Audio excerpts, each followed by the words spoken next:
편안한 오후 보내고 계십니까? 뉴스와이드 이상훈입니다. 한동훈 당대표 체제가 오늘부터 시작됐는데요. 윤석열 대통령은 오늘 저녁 한동훈 대표를 비롯한 당 지도부와 만찬을 할 예정인데요. 이 자리에는 당대표 경선 낙선자들도 참석을 한다고 합니다. 과연 어떤 모습일지, 또 윤 대통령과 한 대표의 독대가 과연 그 자리에서 있을지 관심이 모이고 있습니다. 자, 그리고요. 감독 선임 문제로 논란의 중심에 선 대한축구협회를 해체하라는 국민청원이 최근 등장했습니다. 청원에 대한 동의자 숫자가 빠르게 늘면서 지금 18,000명을 넘어섰는데요. 이런 가운데 40년 만에 한국팀이 없는 올림픽 축구 본선 조별리그가 오늘 밤 시작합니다. 자, 이런 주제들과 함께 저는 1분 뒤에 돌아오겠습니다.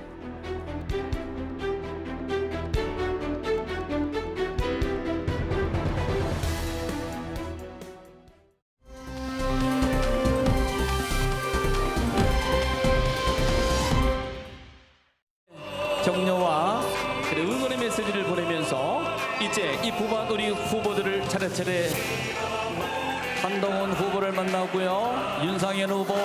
이 전당대회가 단결과 통합의 새 역사를 여는 자리로 기록될 것이라고 저는 믿습니다. 우리는 한 배를 탄 운명 공동체이고 우리는 하나입니다.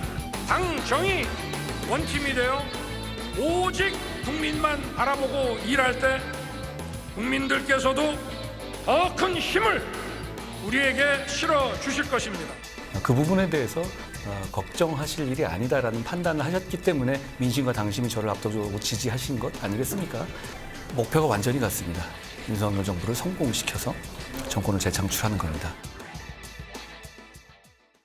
자, 한동훈 국민의힘 당대표 체제가 오늘 출범을 했습니다. 여러 가지 일정이 소화되고 있고요.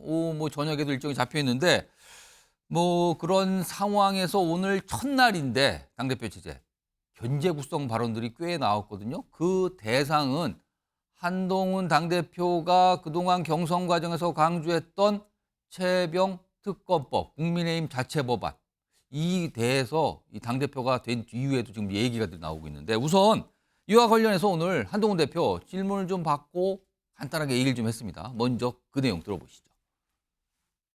데드라인을 정할 문제는 아니고요. 제가 제 의견을 밝혔고 우리는 민주적인 정당이기 때문에 이재명 대표의 민주당처럼 한 명이 좌우지할 수 있는 정당은 아니에요.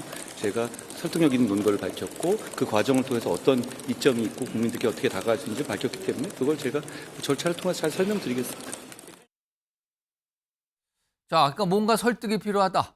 논의를 민주적으로 할 거다. 그렇지만 본인이 내놨던 이른바 제3자 추천 특검법 이렇게 불리기도 하죠. 이거에 대해서는 어떤 의지가 여전히 있다. 이걸 내비쳤어요. 어제 당대표로 뽑힌 뒤에도 이와 관련된 질문을 받고 비슷한 맥락의 얘기를 계속하고 있는 상황인데, 오늘요. 같이 지도부에 입성한 최고위원들 2명의 입에서 이와 관련된 견제구성 발언이 나옵니다. 들어보시죠. 선거 전략상 또는 국민들의 기대 심리 때문에 그렇게 말씀하셨다 하더라도 이제 당대표가 되셨잖아요. 이 운영에 관해서는 원내대표가 최고의 권한을 갖고 원내대표가 결정하도록 했었고, 자꾸 당대표의 권한으로 잘못 알고 결정 과정에 그 문제제기가 되면 이것이 혼란으로 올 수가 있거든요. 개인적인 의견일 수는 있죠. 그것은 이제 원내대표가 어떻게 결정하느냐에 따라서 다르겠죠. 최상병 특검법과 관련된 입장이라든지 검사를 어떻게 임명할 것이냐, 이런 조항이라고 하는 것은 이것은 원내 전략에 해당하는 것이고 이게 당 대표가 이래라 저래라 할 얘기는 아니다라고 하는 게 기본적인 제 입장이고요. 아마 원내 대표님도 그렇게 생각하지 않을까, 이런 생각이 드는데요. 박상수 국민의힘 인천 소각 당협위원장 나오셨는데요. 지금 얘기 들으셨죠? 김재원 최고위원, 김민전 최고위원. 두 분은요. 분류를 굳이 하자면 친윤 또는 최소한 친한은 아니라고 꼽히는 최고위원이거든요, 이번에. 근데 이분들 입에서 아니 지금 그 최혜병 특검법 이거 원내대표가 결정한 사안이지 당대표가 이래라 저래라 얘기할 게 아니에요. 그러나 이미 한동훈 대표는 이래라 저래라 얘기해둔 상태예요. 이거 원내대표를 굳이 강조하는 거 보니까 첫날부터 견제고 들어온 겁니까? 글쎄요, 뭐 아무래도 어제 결과가 좀 충격적인 결과로 느껴진 것 같습니다. 근데 그 뭐 충격적이라는 건 지금 말씀하신 두 분께 충격적이라고 뜻입니까? 뭐 한동훈 대표의 당선을 원하지 않았던 사람들에게 네, 좀 충격적인 결과로 느껴졌던 것 같아요. 정말 결선 투표를 간다고 생각을 하셨던 것 같고 예, 그런 점에서 사실 아직은 조금 정돈되지 않은 메시지들이 나오고 있는 게 아닌가 싶은데 결국에는 지금 이제 김민전 최고나 김재원 최고가 이야기하는 그러한 지점들은 그거거든요. 이제 우리 당의 운영 체제가 마치 그 프랑스식 이원 집정부제와 같다. 그러니까 대통령과 총리가 분리되어 있는 것처럼 당대표와 원내대표가 분리되어 있는 것과 예. 같다. 이렇게 이야기를 하는 건데 예. 그동안 우리 당의 운영이라던가 이런 것들을 생각을 해보면 이원 집정부적인 그런 체제가 아니라 대통령제에 가까운 체제였어요. 그리고 이제 대통령과 총리의 관계 같은 예. 관계였던 게 이제 당대표와 원내대표의 관계였거든요. 근데 저분들은 굳이 왜 원내대표 사항이야? 원내대표가 권한을 뭐. 갖고 있는 사항이다. 당대표가 이렇쿵저렇쿵 할 게 아니다라고 얘기합니다. 네, 그냥 뭐 굳이 그냥 이제 조금 초반에 이제 약간의 기싸움 같은 그러한 느낌인 것 같고 그동안 우리 당이 운영되어 왔던 그런 것들의 관례에 따라서 결국에는 순리대로 가지 않을까라고 생각을 합니다. 지금 이 특검법, 최혜병 특검법, 그러니까 국민의힘 자체 법안 발의를 추진하겠다라고 이미 한동훈 대표가 얘기해 놓은 상태잖아요. 이와 관련해서요. 지금 최고위원, 신임 최고위원들뿐만이 아닙니다. 당내에서 다른 분도 목소리를 냈는데요. 화면 보겠습니다. 김승수 의원은 그동안 한동훈 대표에 대해서 경선 과정이나 그 전에 약간 좀 쓴소리를 해왔던 의원으로 꼽히거든요. 근데 이런 얘기합니다. 최혜병 특검, 한동훈 한마디에 좌지우지되지 않습니다. 당내 의원들 아직 절대적으로 반대 의견 많거든요, 지금요. 이것도 같은 맥락이에요. 당대표가 원한다고 되는 거 아닙니다. 라고 얘기를 하고 있습니다. 강성필 민주당 국민소통위 부위원장 나와 계신데요. 네. 이거 한동훈 당대표 체제 앞으로 험난한 길 갈 거다. 이거 예고하는 것 같습니까? 저는 1차에서 투표가 끝났기 때문에 그래도 어느 정도 시간은 한동훈의 리더십이 강하게 작용할 거라고 생각을 했는데 예. 전당대회가 끝난 지 하루도 되지 않아가지고 하루. 벌써 당내 반발이 이렇게 거센 걸 보고 저는 친윤 세력이 총선에서는 국민들한테 회초리를 맞았고 예. 이번 전당대회에서는 당원들한테 회초리를 맞았다고 생각을 하는데 예. 아직도 민심과 당원이 무엇을 바라는지를 모르고 지금 역행을 하는 것 같다. 그러니까 한동훈 대표가 국민 눈높이에 맞아야 된다고 했잖아요. 이 국민 눈높이라는 것은 쉽게 말해서 상식인 거예요. 국민들은 상식선에서 이 최혜병 특검을 해야 된다고 하는데 아직도 당원들 중에 저렇게 특검을 반대하는 분들이 있다고 인식하는 것은 아직도 국민의힘 내부에 뭐 친윤 세력인지 아니면 다른 세력인지 모르겠지만 아직도 민심과 당심을 헤아리지 못하고 있다. 이러다가 회초리가 아니라 몽둥이 맞는다. 이런 얘기 하고 싶습니다. 지금 사실은 경선 과정에서도 다른 3명의 당대표 후보들이 한동훈 당시 후보를 압박하고 공격하던 이유 중에 하나가 바로 이거였거든요. 근데 당대표가 된 이후에도 지금 당에서 그거에 대한 견제 또는 비판하는 목소리가 오늘 첫날부터 나온 겁니다. 이런 상황에서 또 한 가지가 더해지고 있는 건가요? 어제 한동훈 대표, 당대표에 뽑힌 뒤에 언론 인터뷰 그리고 기회가 될 때마다 어제 뉴스와이드 인터뷰에서도 이 얘기를 꺼냈거든요. 김건희 여사에 대한 검찰의 조사, 이 방식에 대한 문제 제기성 발언을 합니다. 이거에 대해서도요. 오늘 또 약간 견제하는 듯한 목소리 나왔네요. 두 목소리 들어보겠습니다. 제3장소에서 조사하고 하는 과정들이나 이런 것에 대해서 국민들께서 조금 부족했다라고 생각하실 수 있을 것 같아요. 그런 여론도 있는 것 같고 그런 점까지 고려해서 검찰이 수사 방식을 정할 때 국민의 눈높이도 조금 더 고려했었어야 하지 않나 하는 생각을 제가 합니다. 늘 말씀하시던 내용이지 않습니까? 국민의 눈높이. 예. 다만 이제 앞으로 당대표가 되셨으니까 국민의 눈높이가 구체적으로 뭔지에 대해서 자꾸 답을 요구받을 텐데요. 그냥 국민의 눈높이 또는 민심 이런 추상적인 언어로서 모든 것을 해결하기는 좀 어려워지리라고 생각합니다. 자, 송영훈 국민의힘 법률자문위원. 이거 이른바 뭐 친윤과 한동훈 대표 또는 뭐 윤한 갈등 또 다른 뇌관이 등장한 겁니까? 좀 이 건으로?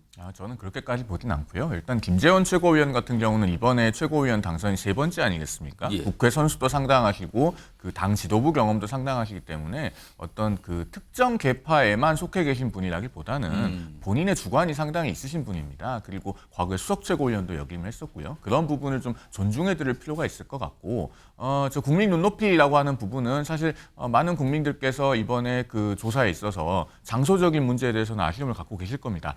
기왕에 출석을 해서 검사와 대면하는 그런 조사를 받는다고 한다면은 검찰청에서 출석을 해서 일반 국민과 마찬가지로 조사를 받는 것이 적절하지 않았겠는가라는 생각을 많은 분들이 하실 것이고 그것을 그런데 어쨌든 여당의 수장이라고 하면은 좀 그 기분 나쁘지 않게 언급하는 것도 정치적으로 중요한 기술이죠. 그런 걸 우리가 레토릭이라고 하지 않습니까? 그런 차원의 언급으로 봐야 될 것 같고 그런데 이미 조사는 끝났습니다. 예. 그리고 저 조사가 장소적인 부분으로 인해서 본질이 바뀌지는 않는다고 생각합니다. 저는 조사 내용이 바뀌는 것은 아니고 더더군다나 사건의 처분 결과가 장소로 인해서 달라질 문제도 아니고요. 그래서 그 문제는 앞으로 이제 검찰이 수사 결과를 발표하게 되면은 또 자연스럽게 일단락될 문제가 아닌가 그렇게 보여지기도 합니다. 한동훈 대표 어제 저 발언이 주목되는 거는요. 앞서서 이 장소 문제, 그러니까 경호처 부속 청사였잖아요. 이거에 대해서 대통령실 관계자가 아니 무슨 특혜냐, 뭐가 문제냐, 절타 따라 한 거다라는 입장을 낸 상황에서 유원석 검찰총장이 문제 제기를 했었고요. 그리고 어제 한동훈 대표가 당선 이후에 제3의 장소에서 한 거 이거 조금 국민들이 어떻게 생각하실까? 국민 눈높이에 맞는가? 약간 의무이다. 이런 취지의 얘기를 꺼내놓으면서 이게 주목을 받았거든요. 뭔가 묘하게 입장과 의견이 다른 모습이 이어지고 있는 겁니다. 지금요. 이런 가운데요. 박상수 위원장께 좀 짧게 좀 물어볼게요. 어제 한동훈 캠프 해단식이 있었는데 그 자리에 참석을 하셨다고 제가 들었어요. 근데 네.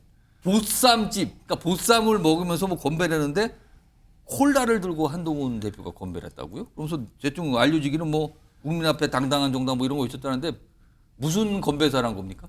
한동훈 뭐 알려진 대로의 건배사였던 것 같아요. 근데 되게 공간이 좀 넓었고 예. 저희 뭔가 어제 모든 캠프에서 해단하는 뒤풀이 자리가 있었을 것 같아요. 그래가지고 그런 자리들에 다 있었을 것 같고 그중 하나였던 것이고 저는 좀 이렇게 구석에 앉아 있었다 보니까 예. 그 뭐 잘 못 들렸어요. 너무 시끄러워가지고. 시끄러워서 건배 잘 못 들으셨어요? 잘 못 들었는데 언뜻 그 비슷한 이야기들은 있었던 것 같기는 해요. 그래가지고 그리고 건배를 콜라를 들고 했습니까? 그렇죠. 그러니까 뭐 술을 마실 수 있는 사람은 술을 마셨고 이제 근데 한동훈 대표는 전혀 술을 못 먹다 보니까 그것도 못 제로 마시더라고요. 콜라라면서? 제로 콜라 맞습니다. 제로 콜라. 예, 그래서 건배사는 있었습니다. 건배사는. 예. 그래서 콜라를 들고 건배사가 있었는데 지금 알려지기로는 국민 앞에 당당한 정당이 되자 뭐 이런 내용을 외쳤다 이렇게 알려지고 있습니다. 또 참석하셨다길래 짧게 좀 물어볼게요. 네. 이런 가운데요. 지금 주목받고 있는 게 아직 시간 안 됐네요. 지금 6시 좀 넘어서 지금 아마 시작이 될 걸로 지금 예상이 되는데 대통령실에서 윤석열 대통령과 어제 새로 뽑힌 한동훈 대표를 비롯한 최고위원들 새 지도부 만찬이 있습니다. 만찬. 그 내용을 좀 볼까요? 화면에 있습니다. 한동훈 대표 및 최고위원, 그러니까 신임 여당 지도부들과 그리고 좀 전임 지도부, 그러니까 비대위잖아요. 전임 지도부가 뭐 가는지 안 가는지 아직 확실치 않은데 그건 좀 봐야 되겠고요. 그리고 여기에 더해서요. 전당대회 당대표 경선 낙선자들. 그럼 누굽니까? 원희룡, 나경원, 윤상현 후보가 여기에 참석한다는 거예요? 오늘 만찬에? 그리고 대통령실 야외 정원으로 좀 알려져 있고요. 메뉴는 삼겹살이랍니다. 그리고 독대 여부 약간 좀 관심 받고 있고요. 그리고 특히 주목받는 거는 뭐 신임 여당 지도부와 대통령 만나는 거는 자연스러울 수도 있어요. 축하자이기도 하고. 근데 떨어지신 분들까지 같이 와서 만나자 이 만찬이거든요. 오늘 이와 관련해서요. 대통령실 정무수석이 축하난을 들고 한동훈 대표 만났거든요. 이 자리에서 뭐가 설명이 나옵니다. 들어보시죠. 낙선자들을 같이 부르신 이유가 있을 겁니다. 큰 그림 속에서는 대통령께서 이제 모든 것을 다 책임지는 위치에 있다. 그런 말씀을 늘 하시니까 생각보다 대통령께서는 전당대회 전 과정에 있어서 이렇게 크게 지금 뭐 난타전이다 하는 그런 부분까지 세세하게 보고받거나 관심을 두시지는 않으셨어요. 이유가 있을 것이다. 대통령께서 뭔가 큰 그림, 약간 화합을 위한 거다. 이런 취지의 설명을 좀 내놓은 것 같죠? 그런데요, 정치권의 한 농객이신 분은 다르게 좀 해석을 합니다. 들어보겠습니다. 그 낙선자들 위로 만찬과 예. 그리고 전임 지도부 위로 만찬 예. 그리고 신임 지도부 축하 만찬은 따로 해야 돼요. 그렇지. 근데 이걸 섞었단 말이야. 예. 왜 섞었겠어? 예. 한동훈은 원 오브 댐이야. 이런 인식과 이미지를 예. 주는 거다라고 해석할 수밖에 없어요. 화면을 좀 볼까요? 그럼 과거 전당대회 끝난 뒤는 어땠을까? 여기 보시면 지난해 3월 전당대회 김기현 체제잖아요. 신인 김기현 지도부만 불러서 만찬을 했어요. 낙선자는 안 갔어요, 저때. 저때 낙선하신 분이 아마 뭐 천하람 지금 의원 등등등인데 황교안 전 대표 등등도 있었잖아요. 근데 낙선자 안 불렀어요. 근데 오늘은 낙선자들까지 포함이 된 만찬입니다. 김종욱 전 청와대 행정관? 왜 지난 전당대회 때 모습과는 달리 오늘 낙선자까지 참석을 하게 되는 거죠? 낙선자가 밥이 넘어갈지 잘 모르겠습니다. 저는 그래서 원래대로라면 대통령이 당원의 선택을 받은 사람들을 빛나게 하는 자리가 돼야 되는 상황인데 낙선자까지 오게 했고 딱 성격을 뭐라 그랬냐면 대화합이라고 얘기를 했습니다. 대화합이라는 얘기는 누굴 중심으로 화합을 할 것인가? 대통령을 중심으로 화합을 해야 한다라고 하는 이미지를 주려고 하는 것 같아요. 그러니까 그럼 대통령실의 입장을 존중해야 된다라고 하는 것 같고, 왜냐하면 원래대로라면 당대표가 선출이 되면 축하 메시지가 바로 나왔습니다. 근데 어제 바로 나오지는 않았어요.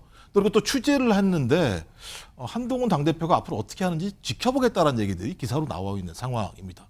그럼 지켜보겠다라는 건 뭐냐면 대통령실 입장을 얼마만큼 존중할 것인가라고 하는 부분들을 따져보겠다는 얘기인데 이미 지금 언론 기사로 나오는 게 어떤 게 있냐면 만약 한 대표가 특검법 강행한다면 더 이상 함께하기 힘든 것 아니냐라고 하는 신윤 의원들의 이야기들이 익명으로 나오고 있는 상황입니다. 이 얘기는 뭐냐면 분당도 할 수 있어 라는 얘기로 들리는 거고 또한 특검을 받으면 민주당의 탄핵 프레임에 걸려드는 것이다. 만약 특검을 추진하면 탄핵 세력이다. 예. 저는 이런 부분이 분명히 있기 때문에 저는 대통령을 중심으로 대통령의 의견들을 존중해야 한다라고 하는 메시지를 소위 대화합이라고 하는 형태로 이미지 메이킹을 해서 가려고 하는 것이 아닌가. 그렇지 않고서야 소위 낙선자들을 불러야 될 하등의 이유는 없을 거라 생각이 듭니다. 일각에서는 좀 대통령실 설명도 그래요. 그러니까 전당대회 경쟁이 너무 과열이고 뭐 간단히 말씀드리면 너무 싸웠으니까 좀 친하게 지내고 화합하세요라는 취지라고 설명하는데 그건 어떻게 생각하세요? 제가 볼 때는 화합이라고 하는 부분들과 관련해서는 대통령이 할 몫은 좀 아니라고 생각하는 거죠. 그건 예를 들면 대통령이 당무에 개입하는 건데요. 그건 당에서 한동훈 신임 당대표가 풀어나가야 될 정책 과제입니다. 근데 그 부분에 대해서 대통령이 이미 선점을 해버리는 거잖아요. 예. 전 이런 측면과 관련해서도 한동훈 당대표가 해나가는 앞길 하나하나가 대통령실과의 조율이 안 된다면 항상 다른 사이드로 친윤 의원들의 메시지가 나올 수밖에 없다. 그럼 제가 볼 때 이건 좀 갈등의 소지가 커질 수 있는 거겠죠. 오늘 이 만찬에서 주목받는 게 낙선자들도 초청을 받아서 참석을 한다는 부분과 함께 앞서 오늘 만찬 설명한 화면 다시 한번 불러올까요? 거기 좀 보면요. 화면 좀 불러오겠습니다. 여기 첫 번째 아까 봤던 화면인데 낙선자 있고요. 그 밑에 보면 메뉴가 삼겹살이에요. 삼겹살. 근데 이 삼겹살이 과거에도 이미 한번 언급이 됐어요. 한동훈 대표와 원희룡 전 장관 사이에 이게 이제 총선 무렵이었거든요. 그때 언급이 됐는데 그때 목소리 좀 들어볼까요? 공동선대본부장 위원회의를 많이 했는데 안 오신 겁니다. 저는 기억나는 것이 원희룡 후보께서 저를 마지막에 불렀을 때 그때 저희가 선거운동했던 것이 기억나요. 그때 저한테 금리나 이런 말씀 안 하시고 삼겹살 같이 먹자고 하셨잖아요. 그렇죠? 이재명 대표 그러니까 삼겹살 같이 먹자고. 저는 근데 그건 좀 부적절하지 않냐 시간이 얼마나 기 때문에 말씀드렸었고요. 제가 일단 끊겠습니다.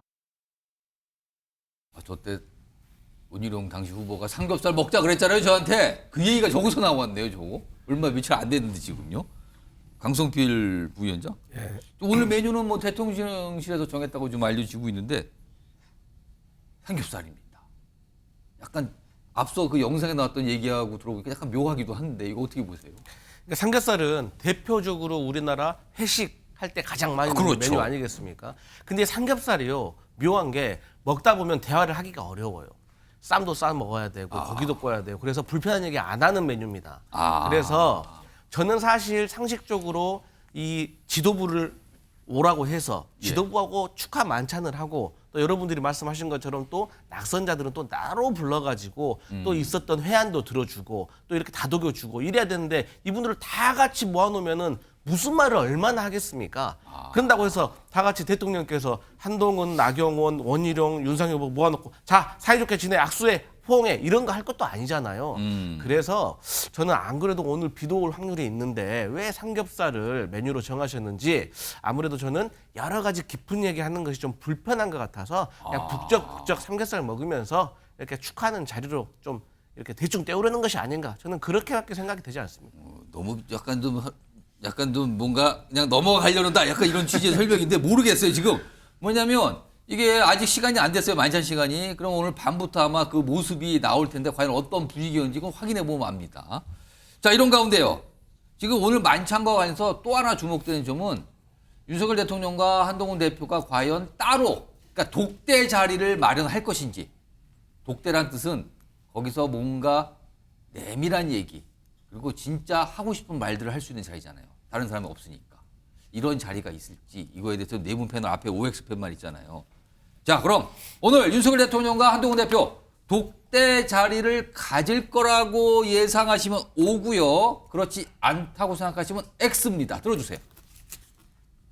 두 분이 O고 두 분이 X 이거 정확하게 반반으로 갈렸어요. 그러면 좀 빠르게 일단 X를 들으신 김종욱 장관 X 독대 없을 것이다. 왜 그렇게 보십니까? 저는 독대를 하면 안 된다고 생각을 하는 거예요. 안 된다고요? 왜냐하면 당원들의 압도적인 표심으로 당선된 당 대표는 저는 대통령이 별도로 따로 불러서 만찬을 하면서 소위 당정대가 어떤 길로 갈 것인지에 대해서 국민의힘 지지층 또는 국민들 또는 당원들에게 안정감과 신뢰감을 줘야 되는 게 좀 상식적이라는 생각이 들어요. 근데 다 섞어서 삼겹살 먹는 자리에서 갑자기 독대합시다 가서 얘기를 해서 한호분 얘기한다고 하는 게 저는 당원들과 국민들에게 어떤 이미지로 투사될까라고 하는 정부적 판단을 한다면 당연히 안 하는 게 맞다고 생각해요. 따로 불러야 된다고 생각합니다. 자, 지금 세 분 남으신데 제가 한 30초씩만 빠르게 들어볼게요. 그럼 똑같이 독재 자리에 없을 것으로 전망하신 분이 송영훈 의원인데 어떤 이유입니까? 질문이 오늘이니까요. 예. 오늘은 그 독대 자리가 없을 걸로 보는 겁니다. 전임 지도부, 새 지도부, 그다음에 낙선자까지 다 같이 불렀으면 인원수가 상당히 많아요. 그렇습니까? 그 도중에 독대를 갖는다고 해도 일단 시간이 충분하지 않고 그다음에 대통령과 여당 대표 간의 독대는 앞으로 정례화되는 게 필요합니다. 과거에 미국에서 레이건 행정부 때 레이건 대통령과 부시 부통령은 8년간 매주 독대를 했습니다. 매주 목요일에 점심을 같이 먹으면서 이른바 Thursday lunch라고 해서 국정에 관해서 전반을 다 상의했어요. 그런 것처럼 정례화돼서 깊은 논의를 할 필요가 있고 그것이 오늘 자리에서 하는 것은 좀 맞지 않는 것 같고 앞으로 일상화될 것이다, 정례화될 것이다 라는 생각을 담아서 X를 선택했습니다. 자, 그럼 X 선택하신 분 내려주시고 이제 O 선택하신 두 분 남으신데 우선 박상수 위원장은 독대 있을 것 같다고 보시는 거예요? 그러니까 저만 개그 코드로 지금 든 것 같은데 너무 앞에서 너무 진지하셔서 제가 자주 보는 그 요즘 프로그램 중에 나는 솔로라고 있어요. 거기 보면 이제 다대일 데이트가 있는데 다대일 데이트가 끝나고 나면 꼭 1대1 독대를 해보는 그 자리가 마련이 돼요. 지금 오늘 사실 만찬 자리는 다대일 데이트 아닙니까? 대통령과. 대통령을 한 명이라고 지금 남으니 굉장히 많죠. 숫자가 많아요. 굉장히 많은 이제 다대일 데이트이기 때문에 다대일 데이트 이후에는 1대1을 해야 이제 좀 속마음도 들어보고 하지 않을까. 그리고 좀 당정 간의 관계가 앞으로 잘 가도록 이러한 자리들은 앞으로 좀 정례화되는 그런 것들이 좀 필요하다고 생각을 합니다. 프로그램에 비해서 어떻게 듣고 보면 굉장히 신박한 분석을 해주신 것 같기도 하고요. 자, 마지막으로 강성필 부의장 역시 독대 있을 것 같다고 보셨네요. 그러니까 상황이 지금 너무 급박합니다. 해병대 특검과 관련해가지고 벌써 오늘 아침만 해도 최고위원들이 여기에 대해서 반대 의견을 보였잖아요. 방금 전에 드렸어요. 네. 그리고 또 우원식 국회의장 25일부터 해병대 특검 재표결도 순차적으로 처리하겠다라고 했기 때문에 그렇습니다. 뭔가 결단이 필요해요. 그렇기 때문에 한동훈 그 대표로서는 다 밥 먹고 다 가신 다음에 혼자 남아서 차분하게 대통령과 여기에 대해서 어떻게 할 것인가 상의하는 게 저는 지극히 정상이라고 봐요. 아, 그게 보통이다. 지금 방금 말씀하셨는데요. 그 영상이 준비된지 모르겠는데 오늘 우현식 국회의장 본회의 뭐 내일 열어서 최혜병 특검법 지금 재표결하기 위해서 국회에 와 있거든요. 근데 그거에 대해서 내일 처리할 수 있다는 그런 취지의 얘기를 비췄는데 그 목소리 뭐 들어보겠습니다. 최상병 특검법이 안건으로 제출되어 있기 때문에 그러면 뭐 처리를 하는 게 맞겠죠. 올려진 안건은 다 처리할 겁니다. 국회의장은 각 정당에서 어떤 논의를 하는 거하고는 좀 별개고 안건이 올라와 있기 때문에 처리하는 겁니다. 자, 뭐 저렇게 내일 예고되는데 내일 또 여러 가지 또 여야 또 충돌한 모습 비춰질 것 같네요. 그리고 과연 또 만약에 표결에 붙여진다면 뭐 찬성표, 반대표 어떻게 될까? 이것도 아마 궁금증을 낳았습니다. 자, 이런 가운데요. 어제 한동훈 대표가 당대표로 뽑힌 직후에 아주 불편한 심경을 글로 올리신 분이 있습니다. 바로 홍준표 대구시장이었는데요. 사실은 이 당대표 경선 과정에서도 계속 한동훈 대표에 대해 비판을 했죠. 그리고 어제 한동훈 대표가 뉴스와이드 인터뷰에서 관련 질문을 받고 홍준표 시장에 대해서 내놓은 예의가 있어요. 목소리 좀 들어보겠습니다. 인명적으로 들어와서 총선에 그 진짜 비상대권을 줬는데 쫄딱 망했잖아. 그래 해놓고 또 하겠다. 나간 지 며칠 됐어요. 또 하겠다. 그걸 찍어주는 사람이라면 그거 오히려 이상하지. 나는 그 이해가 안 돼요. 근데 만나자는 제안을 또 다시 한번 하실 의사는 하나씩 있으십니까? 입장을 내시니까 제가 못 봤습니다. 저는 많은 분들과 만나고 싶어요. 우리 당과 그리고 우리 당을 또 넘어서서도 외연 확장을 위해서라도 많은 분들 그리고 상대 당의 분들과도 자유롭게 만나고 좋은 말씀 많이 듣고 설득당하고 설득하고 싶습니다. 자, 홍준표 대구시장 어제 경선, 그러니까 전당대 최종 결과가 나온 직후에 본인이 글을 올렸는데요. 그런데 그게 끝이 아니었습니다. 화면 보겠습니다. 지금 뭐가 세 부분으로 돼 있죠. 첫 번째가 뭐냐면 전당대 끝난 뒤에 바로 글을 올려요. 당분간 중앙 정치에는 관여하지 않아야겠네요 라면서 일단 여기서 뭔가 불편한 심경이 있죠. 그리고 당원들의 선택이 그렇다면 어쩔 수 없지만 실망입니다. 이렇게 표현을 해요. 그런데 조금 뒤에 시간이 돼서 어젯밤에 뭐가 바뀌어요. 아까 방금 그 첫 번째 글은 중앙 정치에 관여 안 한다는 뜻인데 당분간 당무에는 관여하지 않아야겠네라고 바꿉니다. 중앙정치하고 당무하고 뭐가 차이를 뒀는데 지금 바꿔요. 그렇다가 다시 한번 수정을 하는데 이때는 그대로 두고 내용을 추가합니다. 뭐라고 추가했냐면 여러 가지가 있는데 그중 핵심이 이거예요. 떴다방에 휩쓸려 다니는 것도 한두 번이지. 그럼 지금 한동훈 대표가 떴다방 대표란 뜻이 됩니다.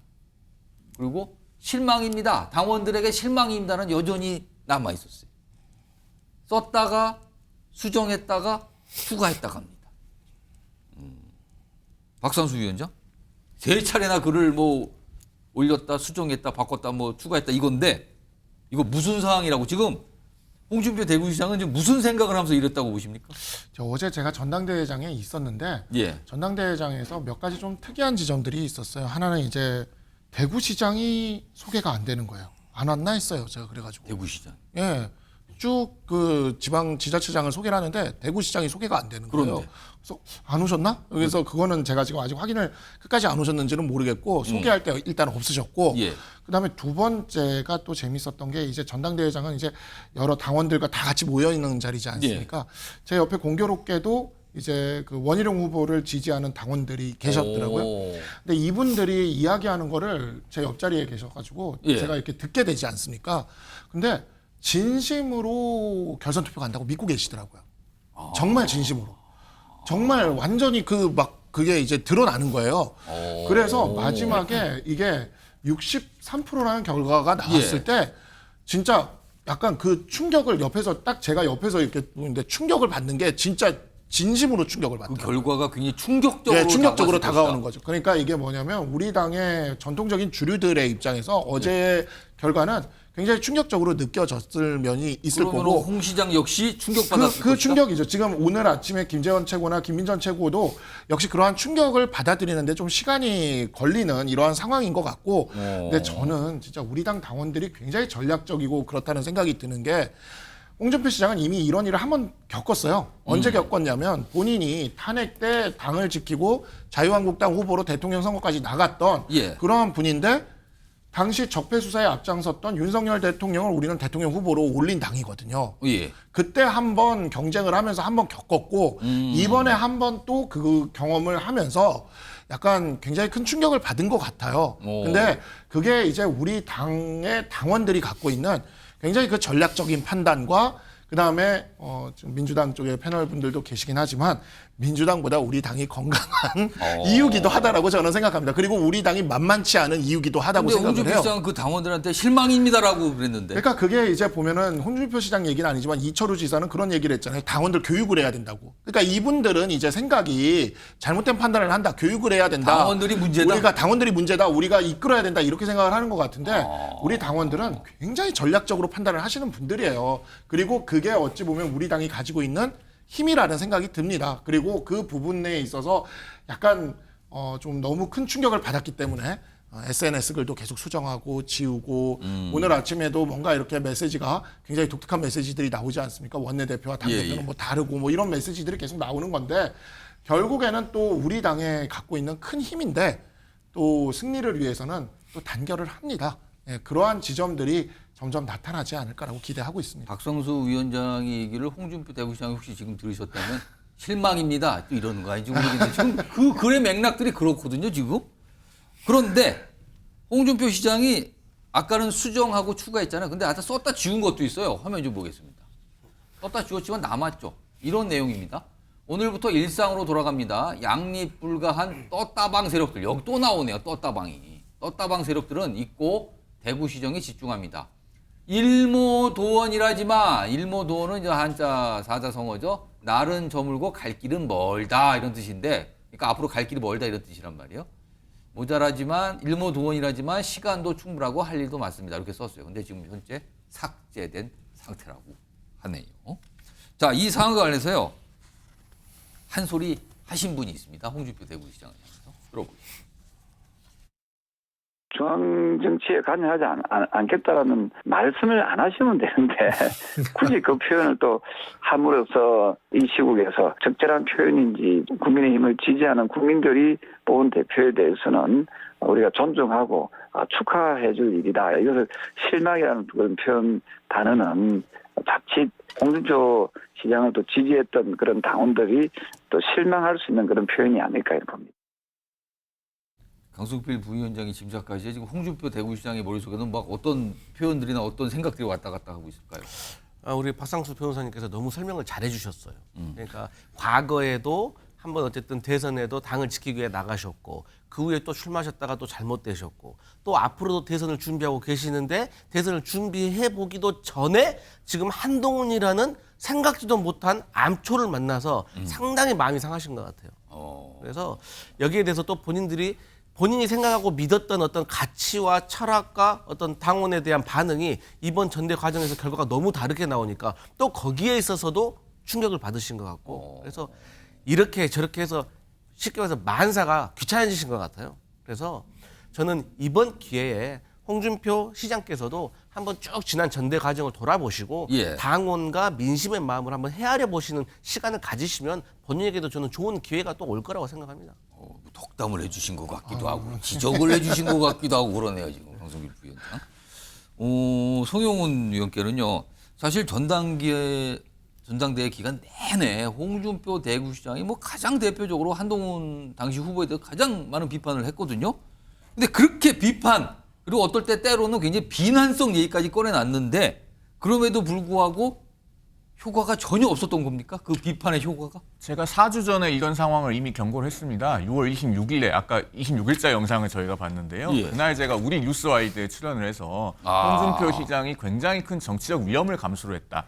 그날이 아마도 그 한동훈 후보를 만나지 않기로 했던 바로 그날입니다. 그러면서 전당대회 결과에서 대구 경북 지역에서도 한동훈 후보가 압도적인 득표를 하게 되면은 홍준표 시장의 영향력이 대구에서조차 크지 않다는 것이 입증이 되는, 구체적으로 확인이 되는 결과가 되기 때문에 상당히 큰 정치적 위험을 감수한 행위라고 제가 그렇게 해설을 드렸었는데, 아니나 다를까 지금 그런 결과가 나온 것이죠. 63% 정도라고 하는 전국 득표율이면 이게 대구 경북에서도 지역별 결과는 발표는 안 됐습니다만은 굉장히 높은 득표가 나왔으니까 짐작컨대 많이 나왔을 거죠. 그렇습니다. 그런 숫자 가능한 겁니다. 그렇기 때문에 홍준표 시장께서도 많이 충격을 받으셨을 것이고, 그러니까 SNS 글도 몇 번이나 고치고 이런 상황이 되지 않았는가 싶어요. 그런데 농부가 밭을 탓하면 되겠습니까? 광역시장이 당원을 우리 당원들이 뽑아주셔서 대구 광역시장도 되신 거예요. 그래서 실망하셨다는 말씀을 하시면 안 되고, 그동안 전당대회 과정을 이제 정말 좀 돌아보실 필요가 있다라는 생각이 듭니다. 지금 본인이 이제 중앙정치 또는 이제 당무로 바꿨죠. 이제 개입 안 하겠다. 뭐 이러쿵저러쿵 말하기 싫다. 대구 시정에만 전념하련다. 뭐 이런 입장을 냈는데, 그런데 방금 잠깐 지나가세요, 화면이. 홍준표 대구시장이 운영하는 이 소통 창구 있죠. 뭐 청년들과 소통하기 위한 청년의 꿈이라는 약간 홈페이지인데, 여기 이제 질문이 들어오면 답을 하거든요, 홍준표 시장이. 근데 이런 얘기가 질문이 왔어요. 한동훈 당대표 선출 약 올라 죽을 것 같다. 어떤 사람이 이런 글을 쓴 건데 거기에 대해서 이렇게 딱 짧게 답을 했네요. 제2의 화양연화다. 화양연화. 과거에 한동훈 대표가 본인의 어떤 검찰 시정 관련해서 얘기하면서 문제가 화양연화다 이거를 한 건데, 이걸 또 비판을 했었거든요. 내 인생의 화양연화는 문정권 초기 수사했을 때다. 당시 민주당도 날 지지했다. 그러자 이제 홍준표 시장이 보수우파의 무자비한 망나니 칼 휘두르던 시절을 화양연화라고 막말하다니.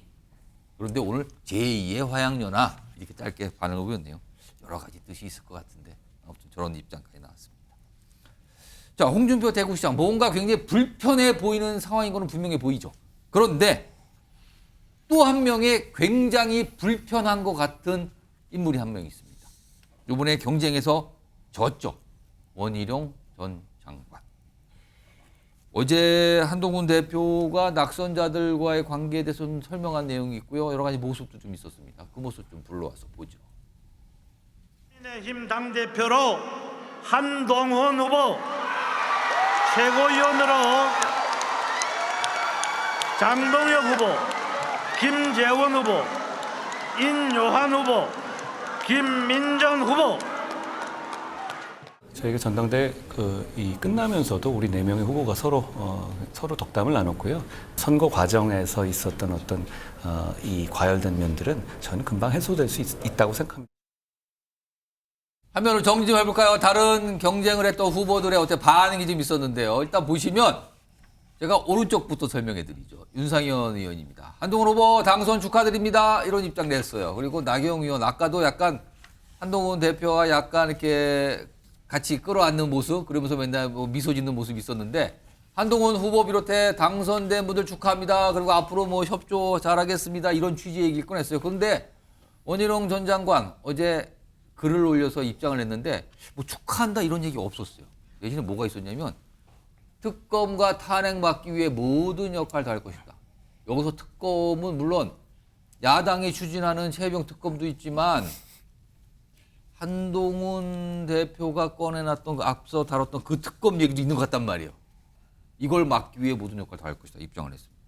김종욱 전 행정관. 뚜렷한 축하 메시지 없이 특검과 탄핵 막겠다는 메시지만 낸 원희룡 전 장관. 지금 무슨 생각을 하고 있을까요? 일단 뭐 한마디라도 좀 하시지 않으셔가지고 이런 생각은 있는데요. 일단 완패를 했을 때는 재기를 모색하는 거겠죠. 생각을 해보십시오. 한동훈 당대표 완패했습니다. 총선에서. 190. 총선 얘기부터 하시는 거예요? 192대 108이니까 완패를 한 거잖아요. 예. 완패 이후에 본인이 후보로 나오면서 한 얘기가 뭡니까? 국민 눈높이를 얘기했습니다. 예. 국민 눈높이 얘기하면서 뭘 얘기했습니까? 최혜병 특검법에 대해서 제3자 추천을 통해서 해야 된다. 얘기했고 뭐까지 얘기했냐면 공수처 수사가 마무리되는 것과 무관하게 해야 된다라고 얘기를 했습니다. 예. 저는 이게 힌트라고 생각하는 거죠. 대통령실은 어떤 입장입니까? 특검할 수 없다. 공수처 수사가 끝난다고 하더라도 특검하지 않는다라는 기류가 있는 거죠. 예. 그렇다면 원희룡 후보가 제기할 수 있는 공간은 어디 있습니까? 바로 여기에 있는 거죠. 이 공간을 확보하지 않는 이상 원희룡 후보가 제기할 수 있는 방법은 별로 많지 않은 거죠. 본인의 제기 저는 방법으로 그래서 제가 볼 때는 한동훈 그 당시 선대위원장의 완패 이후에 했던 제기 방식인 거죠. 상황은 정반대에 있습니다만 저 이렇게 했을 때만이 본인의 룸 공간을 확보할 수 있다고 생각하는 거겠죠. 박상수 위원장께는 오늘 만찬 얘기 다시 한번 해보죠. 이 자리에서 오늘 낙선자들도 갑니다. 그렇다면 한동훈 대표와 원희룡 전 장관도 만나게 될 거예요. 그 자리에서 악수도 하고 다시 눈을 마주치고 얘기하겠죠. 이 자리에서 혹시 원희룡 전 장관이 한동훈 대표에게 여기서 뒤늦게나마 축하 인사를 좀 할까요? 해야 된다고 저는 생각을 합니다. 해야 본인을 된다. 위해서도 해야 된다고 생각을 하고 저는 나경원 대표가 정말 그래도 우리 당의 어른으로서의 모습을 보여줬다. 사실 토론의 마지막에 나경원 후보가 이제 조금 본인이 상처받을 수도 있는 그러한 이야기들이 좀 있지 않았습니까? 그럼에도 불구하고 축하 인사도 보내고 힘을 합치겠다고도 이야기하고 이런 부분들 굉장히 저는 당원들이 다 보고 있고 우리 그 후배들도 다 보고 있거든요. 그래서 그러한 부분들에 대해서 나경원 후보가 그래도 나경원 의원이 그래도 좀 이렇게 훌륭하시다라는 이야기들이 지금 오늘 주변에서 제가 많이 들었어요. 근데 그에 비해서 원희룡 후보는 좀 그에 대해서 이렇게 대조적으로 이렇게 지금 다뤄지고 있는 거죠. 지금까지 분위기가. 아직 축하 메시지는 그러니까 없는 아직도 거죠? 없으니까요. 예, 그래서 저는 사실 저희가 인천의 당협위원장이지 않습니까? 제가 이번에 인천에 당협위원장이 2명이나 출마했어요. 원희룡 후보, 윤상현 후보 2명이나 출마했어요. 근데 사실 지난번에 인천 당협위원장 모임할 때 거기서 윤상현 후보만 출마한다 그랬거든요. 그래서 그게 이제 방송 토론 때 계속 얘기하는 윤상현 후보가 지난번에 나 도와준다 했다가 왜 이렇게 나왔냐, 왜 갑자기 나왔냐 이게 언제냐면 그때였거든요. 그리고 그때 우리가 모인 다음에 모일 날짜를 9월 달로 정했어요. 그래가지고 9월엔 또 한번 모이거든요, 다. 근데 정말 좀 그 전까지는 좀 그래도 이제 원희룡 후보도 큰 우리 당의 어른이시잖아요. 좀 어른다운 모습을 좀 해서 이렇게 해주셨으면 좋겠다라는 생각이 좀 듭니다. 요거 관련해서 마지막으로 강성필 부위원장께 지금 오늘 정치권에서 벌써부터 정치권에서는 굉장히 그냥 서둘러서 빠르게 막 얘기들이 나오는데 원희룡 전 장관이 이번에 당대표 도전에서 실패를 했잖아요. 네.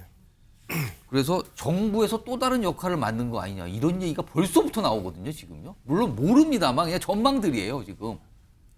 이거 어떻게 보십니까? 그 가능성. 그러니까 윤석열 정부와 이 전 정부하고 차이점이 뭐냐면 전 정부에서는 어떤 자리에 대해서 함화평이 나오잖아요. 그럼 거의 그분이 가지 못합니다. 그 자리에. 함화평에 나오면 못 갔는데. 그런데 윤석열 정부는 함화평 나오면 또 그대로 갑니다.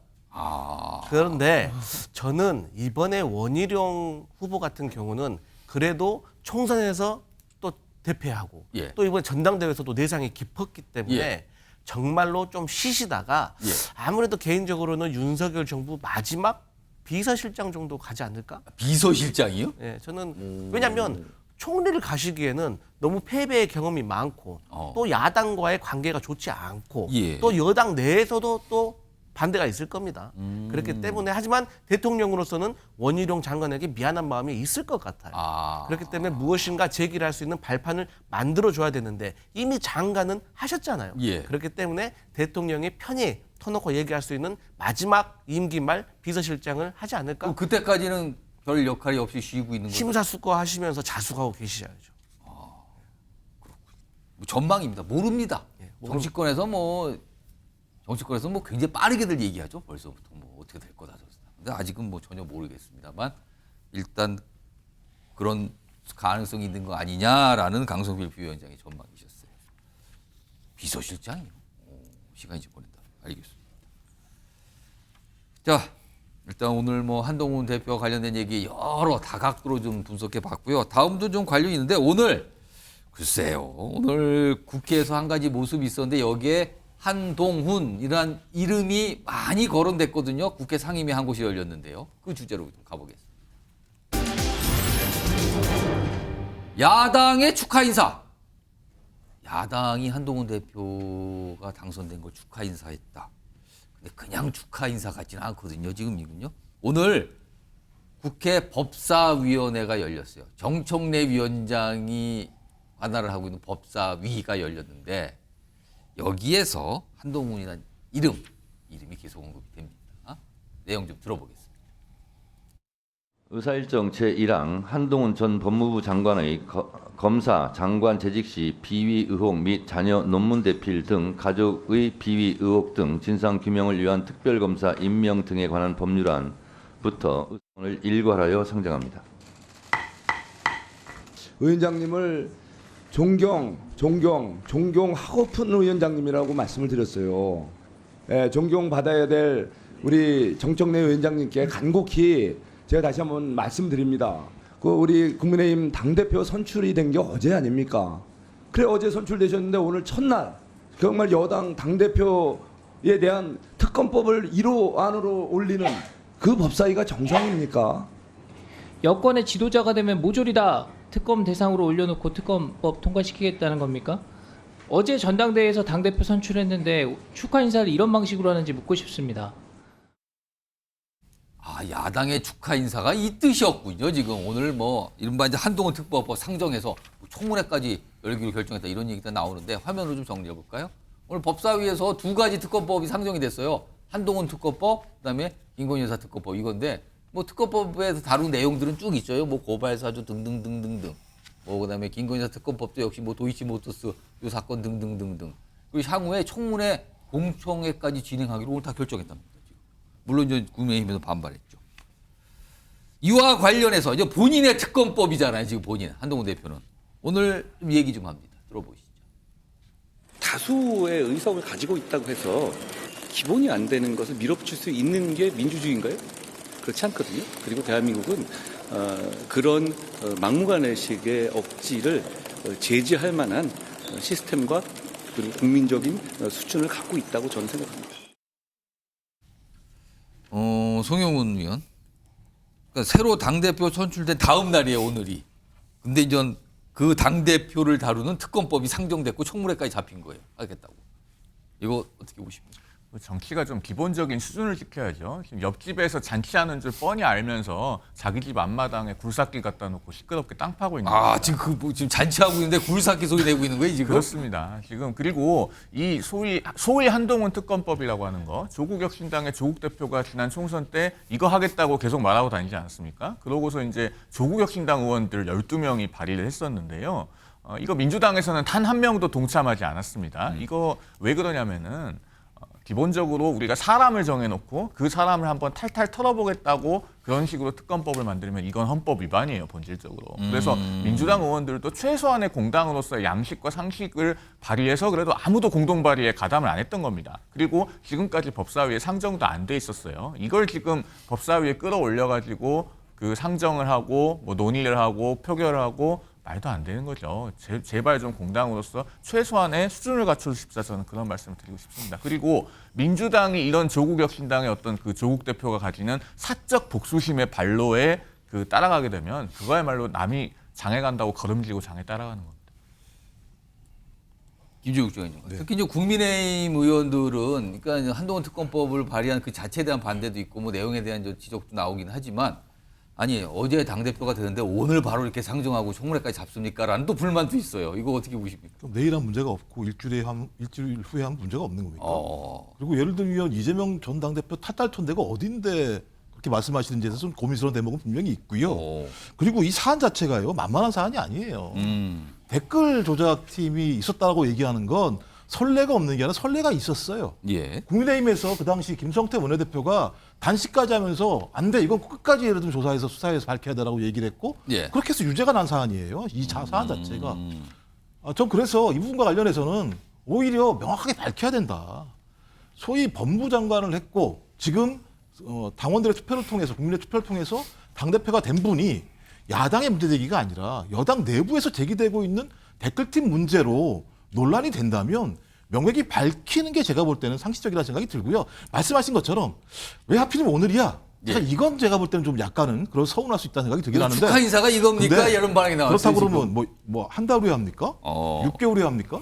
제가 볼 때는 이건 제가 볼 때는 뭐 비판이라는 생각이 듭니다. 요거 제가 좀 시간 보니까 여유가 좀 있어서 강성필 부위원장하고 박상수 위원장 두 분께 한 1분씩 들어볼 건데 일단 강성필 부위원장께는 이 질문 드려보죠. 사실 송영훈 위원께서 살짝 지적을 해주셨는데 그동안 사실은 조국 혁신당이 주도해서 한동훈 특검법을 추진을 해왔어요. 처음에 나왔을 때는 민주당에서는 약간 주저했거든요. 이건 좀 과한 거 아니냐? 그래서 약간 좀 그거다 망설이고 머뭇머뭇했는데 최근에는 적극적으로 바뀌었습니다. 왜 분위기가 바뀐 겁니까? 그러니까 최근에 김건희 여사와 특혜 조사가 불거졌고 그다음에 또 여당 내부에서 제기된 한동훈 대표에 대한 댓글팀 의혹 이런 것들이 국민적으로 여론이 심상치가 않아요. 아, 그거 지금 장해찬 전 청년 최고위원 전 문제 제기하고 막 해서 네. 얘기했던 그게 이제 불거졌다 지금. 네, 그러니까 기존의 조국 혁신당에서 제기했던 그 한동훈 특검법의 4가지와 이 댓글팀 의혹은 없었던 거거든요. 그래서 전혀 새로운 거예요. 우리가 지금 제기한 겁니까? 아니잖아요.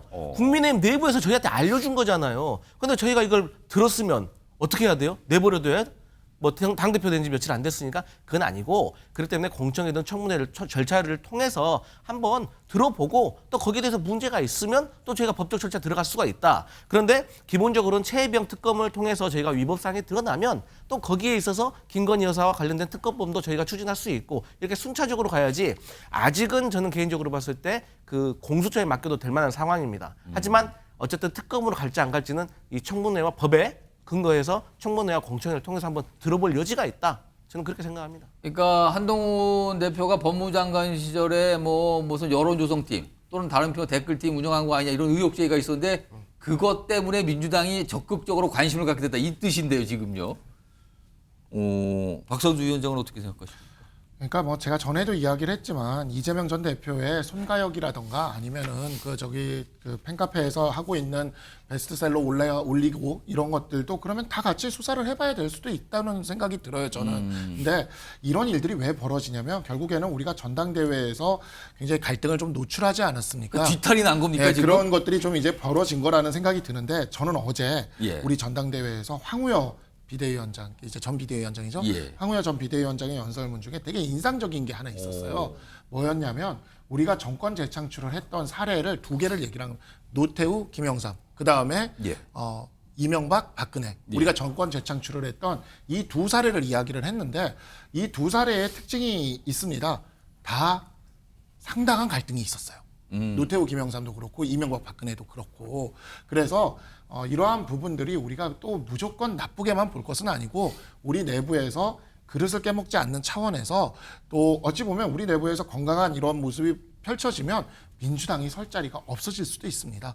그런 측면에서 우리가 이렇게 운영을 해나가면 되는 것이고 그 과정에서 너무 또 우리가 그 모습을 이렇게까지 민주당이 공격할 빌미를 주는 민주당 지금 보면 김건희 특검법, 한동훈 특검법 해가지고 아주 고차방정식적인 이런 공격을 들어오고 있거든요 지금. 그래서 이러한 부분들에서 더욱더 당정이 힘을 합칠 필요는 있겠다라는 생각이 들고 지금 나온 의혹들이라는 것은 정말 법리적으로 아무런 증거도 없고 차라리 송가역을 가지고 한다 그러면 송가역은 그때 당시에 막 그 지시했던 거나 막 이런 거 SNS에 이런 거 다 있어요. 또 무려 성남시장이던 시절에. 그러니까 그런 것들 가지고 그러면 같이 뭐 우리도 문제 제기를 한다던가 할 수 있지 않을까라는 생각이 좀 듭니다. 요 김재욱 예, 제가 왜 그러냐면 전 예. 정쟁을 하자는 게 아니고요. 판례가 나왔으니까 말씀을 드리는 거예요. 김경수 전 지사가 어떻게 판례가 나왔느냐.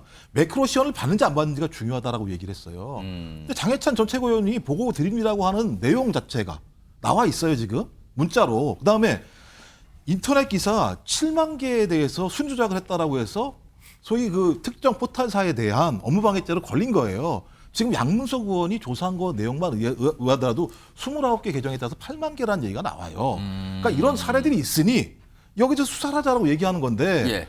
야당이 검찰에 대한 인사권도 가지고 있지 않은 것이니까 특검밖에 없으니 특검을 통해서 밝히자라고 얘기하는 거예요. 이거 제가 볼 때 상식이었고 과거 국민의힘 이 야당일 때 이렇게 제기했던 거예요. 그러면 야당일 때 그렇게 제기한 국민의힘은 문제가 없는 거고 지금 야당일 때 민주당이 제기하는 건 문제가 있는 겁니까? 그렇지 않기 때문에 판례에 나온 대로 말씀을 드리는 거예요.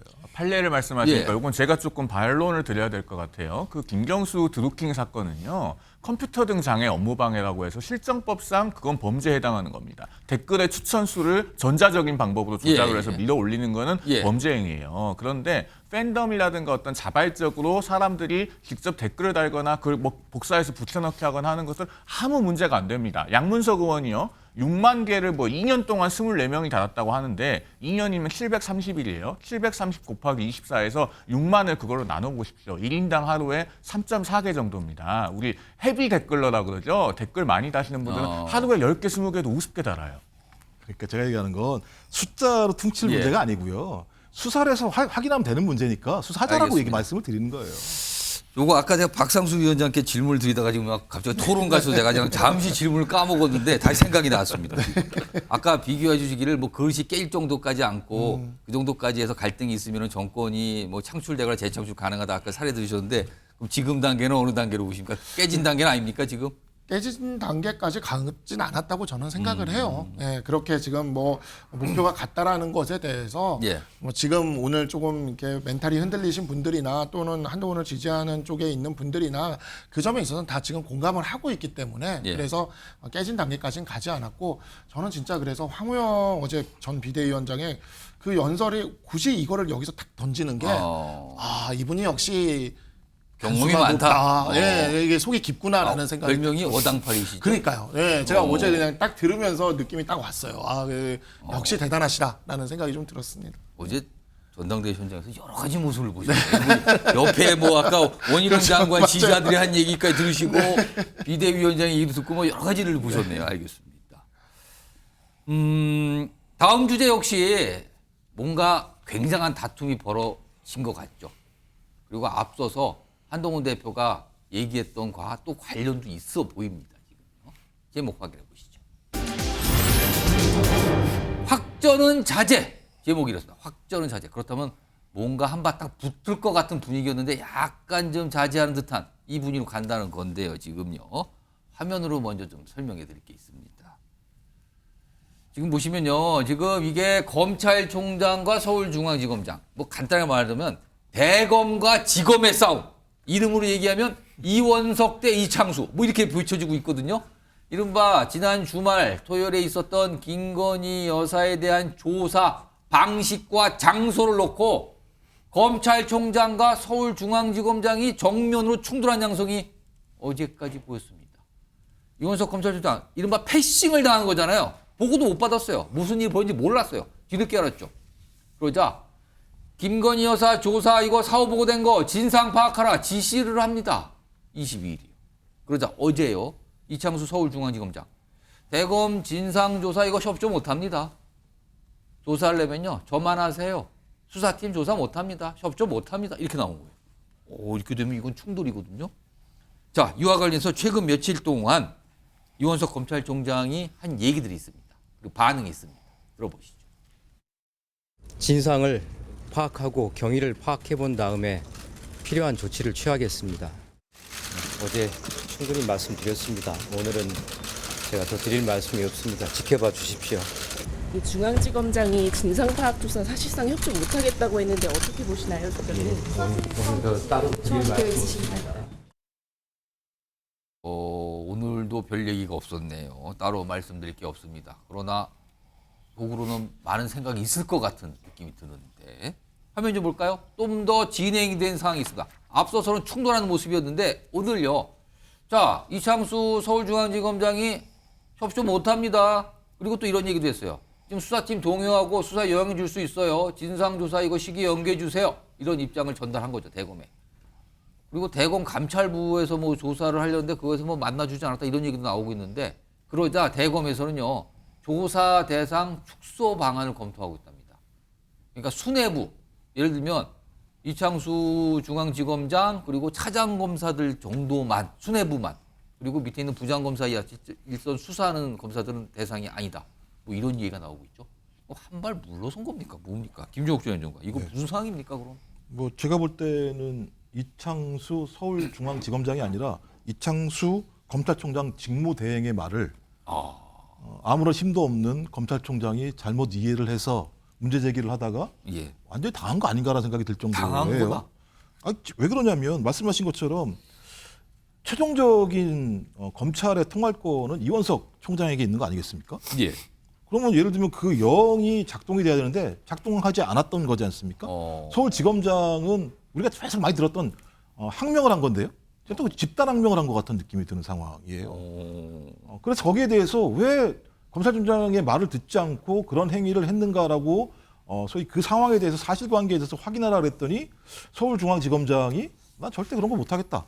버티는 거고 그 아래에 있는 수사검사 같은 경우는 오히려 더 한 발 더 터서 총장이 뭔데 나한테 이래라 저래라 수사에 대해서 간섭을 하냐면서 사표를 내는 상황이 벌어지고. 그 사표 반려됐다고 그러죠? 있습니다. 또 그것도 반려를 하지 않나요? 제가 볼 때. 그럼 제가 볼 땐 검사만도 못한 거예요. 그러니까 담당 수사검사만도 못한 검찰총장이 존재하는 건데 그럼 왜 서울중앙지검장이 뭘 믿고 저렇게 하는 건가? 아니 과거에 윤석열 검찰총장이 있었을 때 저런 일이 벌어졌겠습니까? 전 그렇다면 소위 서울중앙지검장이 유일하게 말을 듣는 사람은 누군가? 검찰총장이 아니라니까요. 법무부 장관 아니 민정수석 아닌가라는 느낌이 드는 거죠. 저 그렇다면 검찰 조직은 이미 죽어버린 조직이나 마찬가지다. 이런 검찰 조직이 수사권과 기소권을 행사한다라고 하는 것이 얼마나 위협적인가라고 하는 그 국민한테 얼마나 위협적이겠습니까? 전 그래서 제가 볼 때는 지금 총장이 완전히 고개 숙인 것 같다 이런 생각이 듭니다. 박상수 위원장은 어떻게 보세요? 지금 이 상황이 지금 뭐가 진행 중인 겁니까? 근데 사실 이 사태의 뿌리는 민주당 정부에 있어요. 그래서 도이치모터스 사건에 대한 수사지휘권, 검찰총장의 수사지휘권 박탈이 어디서 시작됐느냐? 추미애 장관 시절. 예, 추미애 장관 시절에 있습니다. 그래서 모든 것의 시작은 추미애 장관과 박범계 장관에서부터 우리가 추적해 들어가면 시작이 그렇게 이렇게 내려와 있고, 그래서 그 수사 지휘권이 지금 없는 상황에서 수사의 기밀성이 유지돼야 되는 검찰 수사에 있어서 어찌 보면은 뭐 법리적으로는 원칙적으로 이루어진 면이 있습니다. 그러면은 수사권 지휘권이 없는 상태에서 이원석 검찰총장이 무리하게 지금 뭘 하려고 했다 이렇게 보시는 그런 겁니까? 부분들이 이제 그 어찌 보면 우리 검찰에서 그럼에도 불구하고 이러한 목소리들이 나오고 어찌 보면 또 이렇게 다뤄지는 것이 검찰 조직의 건강함을 보여주고 있는 것이다. 만약에 진짜 검찰 조직이 민주당이 이야기하는 것처럼 무슨 검사 동일체처럼 뭐 한 몸으로 똘똘 뭉쳐가지고 그런 조직이었으면 이런 일들 자체가 벌어지질 않아요. 사실 민주당과 조국혁신당에 있는 굉장히 훌륭하신 그 민주당에서는 훌륭하게 이제 특히 평가하는 의원들이신 뭐 양부남 의원이라던가 박은정 의원이라던가 이렇게 이야기하시는 이런 분들이 민주당에도 지금 많이 계시잖아요. 이런 분들이 검찰이었어요. 다 검사였고. 근데 그런 분들이 지금 민주당에 그렇게 가 계시는 것을 이렇게 보면은 검찰이라는 조직이 무조건 다 악이고 다 이렇게 똘똘 뭉쳐가지고 일사불란하게 이렇게 된다. 그런 곳이었으면은 양부남 의원이나 박은정 의원이 거기 가 계시지도 않았을 겁니다. 알겠습니다. 제가 요 주제요. 송영훈 의원과 강성규 부위원님께서 제가 한 1분씩만 지금 들어볼 텐데 질문은 이래요. 지금 이 상황을 놓고 지금 두 분 말씀드렸지만 갈리죠. 근데 정치권에서도 어떤 얘기가 나오냐면 일단 이래요. 아니 검찰총장한테 아무리 무슨 지휘권이라지만 알려주지도 않고 사후 보고한 이거 중앙지검장이 문제 아니냐라는 시각과 또 다른 쪽에서는 뭐가 있냐면요. 아니 검찰총장은 2년 동안 뭐하고 이제 와서 이 사건 갖고 이렇게 자꾸 얘기를 하는 거냐? 라는 쪽이 있습니다.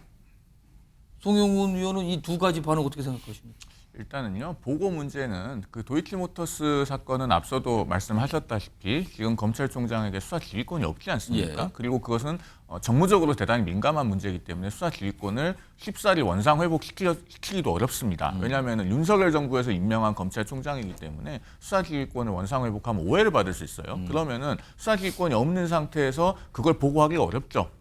그 조사를 마치고 보고를 하는 게 맞고, 다만 그 명품 가방 사건의 조사를 시작할 때는 저는 즉시 보고되는 게 맞았다고 봅니다. 다만 이제 당시 상황이 아마 즉시 보고가 여의치 않은 곤란한 상황이었던 것 같고, 아마 또 검사들이 핸드폰을 제출한 상태니까 뭐 연락이 용이치 않다는 시간 정도 이렇게 그 시차가 발생했던 것 같은데, 이런 부분에 대해서는 그것이 과연 이제 고의적인 보고 누락이었는지는 좀 신중하게 판단해야 될 필요가 있다라는 생각이 듭니다.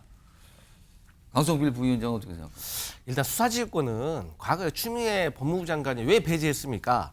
당시 검찰총장이었던 윤석열 검찰총장의 가족 문제이기 때문에 배제한 거잖아요. 근데 그러면 그 이후로 장관도 바뀌고 검찰총장도 바뀌었기 때문에 충분히 수사지휘권을 원복할 수 있었다. 또 7월 초에 또 이원석 총장 말했잖아요. 근데 거부당한 거예요. 본인이 요청을 했는데 안 됐다고 그러죠? 그리고 이 문제의 본질은 저는 그렇습니다. 보고를 했냐 안 했냐, 저는 그것보다 더 중요한 문제가, 그렇다면 중앙지검장이 검찰총장에게 보고도 하지 않고 조사를 했으면 그걸 제대로 했느냐. 근데 그게 특혜였다는 거 아니에요. 아니 세상에 피고발자가 검사들이 조사를 하러 갔는데 본인들의 신분증을 내고 본인들이 핸드폰 맡겨놓고 본인들의 신원 확인을 받고 들어가서 예 조사하겠습니다 하고 조사 받은 거 아닙니까? 그런데 우리 변호사니까 잘 아실 거 아니에요. 검사들이 수사를 할 때, 조사를 받을 때 이 지휘부하고 같이 소통을 하면서 계속 지휘를 받잖아요. 뭐를 더 물어봐야 된다, 뭐를 더 보완해야 된다. 그런데 이 연락이 단절됐다는 거 아닙니까? 그러니까 조사가 제대로 되지 않은 거예요. 그렇기 때문에 저는 이것이 보고를 했냐 안 했냐보다 더 중요한 것은 특혜 조사였다. 그렇기 때문에 이것을 중앙지검장의 불찰이라고 보는 거고 이것은 국민 시각, 국민 상식, 우리 한동훈 대표께서 말씀하신 것처럼 그래서 국민 눈높이에 맞지 않다라는 말이 나오고 저도 거기에 공감하는 겁니다. 지금 이 상황에 대해서 뭐 여러 가지 내용들에서 전 의견이잖아요. 근데 또 국민들이 보통 보기에 아니 검찰 내에서 대검하고 지검하고 이렇게 또 싸우는 건 뭡니까 지금? 이게 무슨 일이 지금 벌어지는 겁니까? 뭐 이런 질문들도 하고 계십니다. 지금. 자, 오늘 약간 깜짝 놀랄 일이 하나가 있었는데요. 북한에서 이거 툭하면 이 쓰레기 가득 담긴 이 풍선 날려보내고 있거든요. 오늘도 이거 날려보냈는데 이게 떨어진 곳이 지금 어디냐? 이게 지금 뭐 뉴스로 좀 다뤄지고 있는데 그 주제 가보겠습니다. 용산에 떨어졌답니다. 용산에 떨어졌다. 대통령실 경내에 지금 떨어졌다 그러는 거예요. 오늘 하나가. 일단 화면 좀 볼까요? 저기 보면 저 풍선 보이죠? 저렇게 날아왔어요. 근데 용산 대통령실 경내에 북한 쓰레기 풍선이 떨어졌어요. 뭐 쓰레기 덩어리예요. 그냥 뭐 종이 쪼가리 막 이런 건데.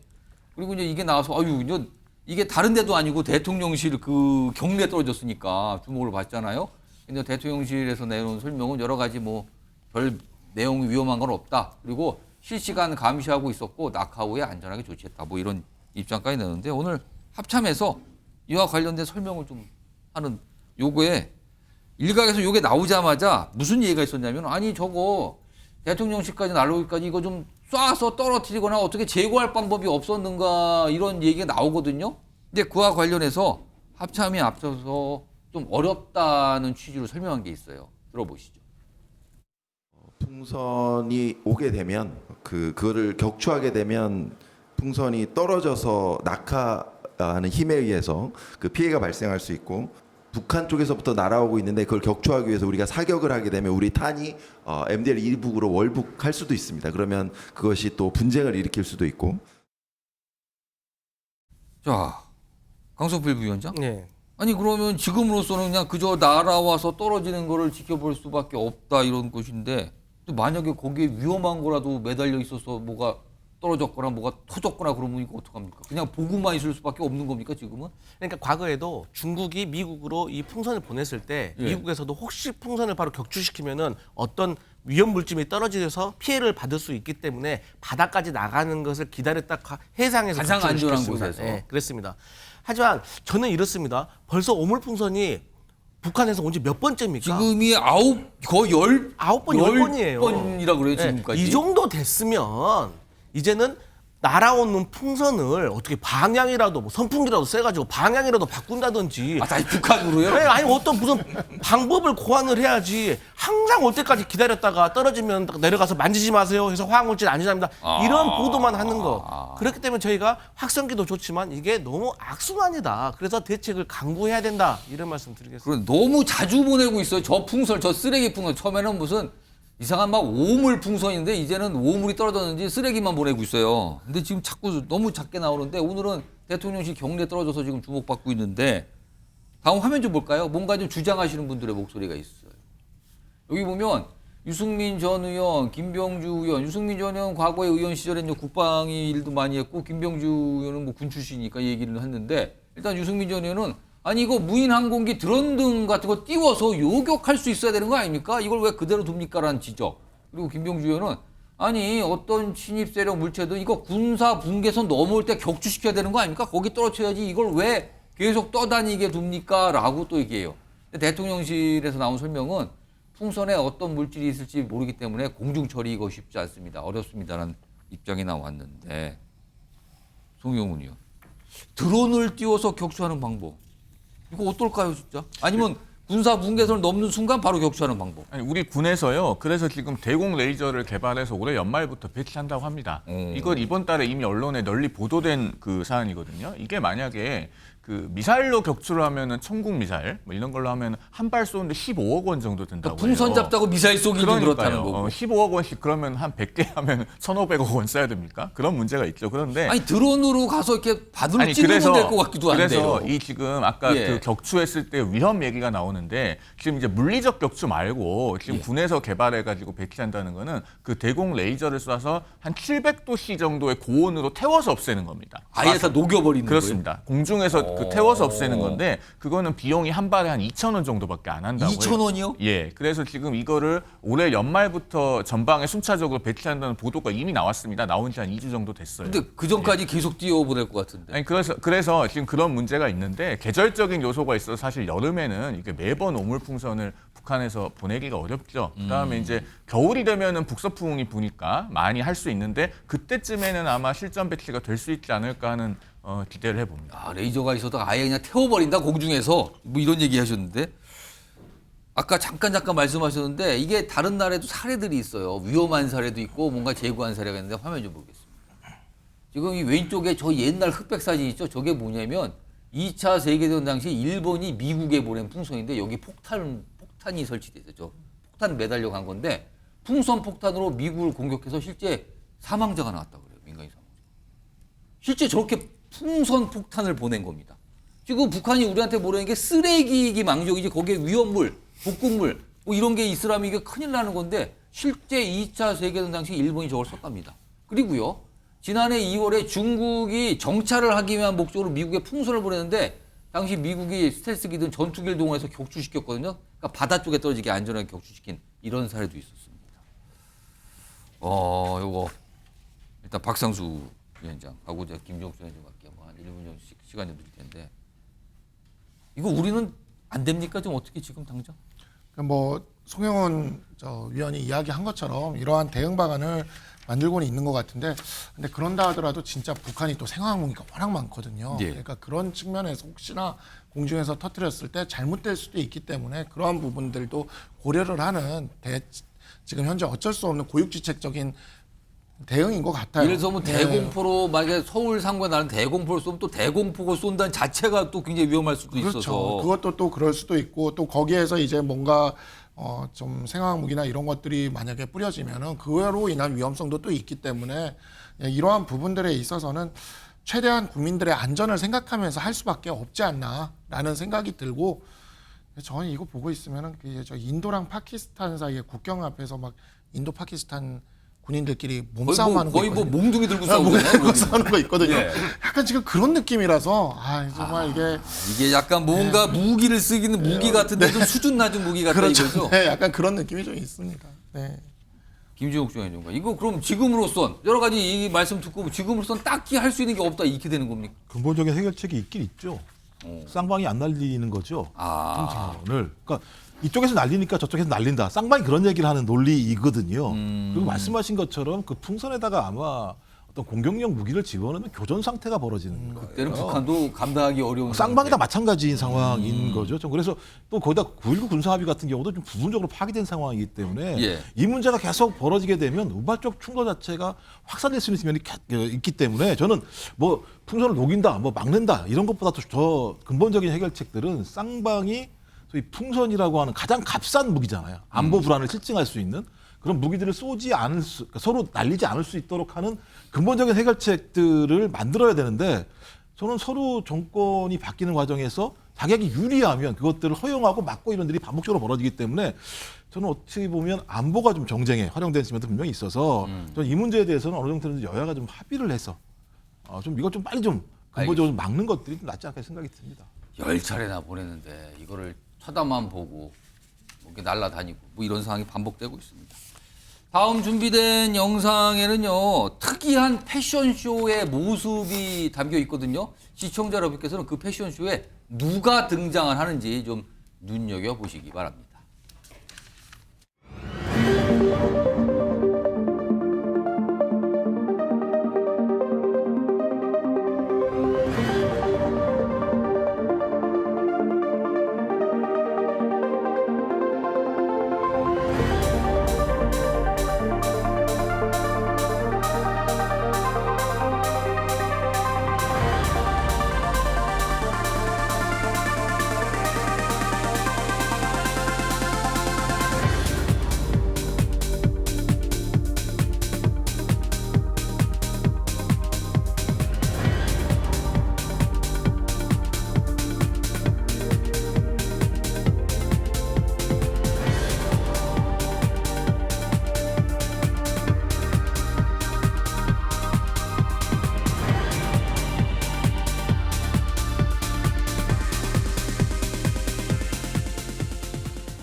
진짜가 아니라 AI를 활용해서 뭐 유명한 인물들이 등장한 그런 패션쇼 영상을 만들었다는 거군요.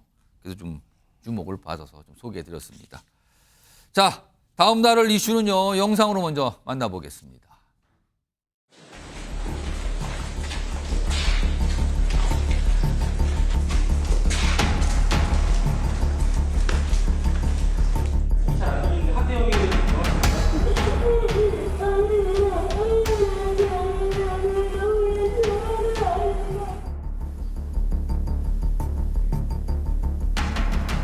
빨강 매트 채워놓고 위에다가 닭을 써야 된다고 이렇게 올려놓고 내려오면 원장님께서 위에 5층에 계신데 아이를 업고 저희 병원에 도움을 요청해서 입술이 파르고 약간 심정지 상태였던 것 같아요.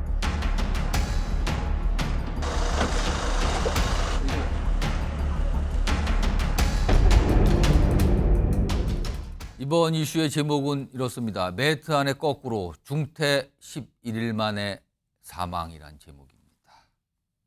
이게 얼마 전에 벌어진 일인데요. 많은 분들이 굉장한 충격을 받았습니다.